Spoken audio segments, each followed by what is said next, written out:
This is the Lone Crater YouTube. We hope this video helps. In this video, I will explain how to use granulation medium in watercolor. This special additive helps you achieve beautiful, textured effects in your paintings. It works by encouraging watercolor pigments to separate and settle unevenly on your paper, creating a unique, speckled appearance. This process can enhance the natural granulation of certain colors, adding wonderful depth and visual interest to your artwork. It is a fantastic way to bring more character to your washes. Applying granulation medium is quite straightforward. Begin by mixing a small amount directly with your chosen watercolor paints on your palette.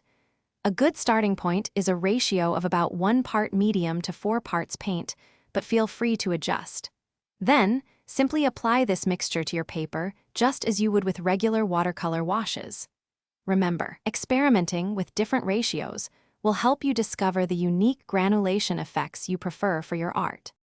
To achieve the most striking granulation, consider using rough or cold-press watercolor paper. Its texture really helps the medium shine.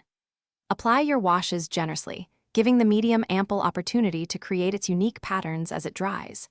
You will find that some pigments, especially earth tones, naturally granulate more, and the medium enhances this. Crucially, avoid overworking your wash once it is on the paper, as this can disrupt the developing granulation. Granulation medium opens up a world of creative possibilities. Imagine crafting atmospheric landscapes with beautifully textured skies or rugged grounds. It is also perfect for adding organic textures to botanical illustrations, making leaves and bark feel more lifelike.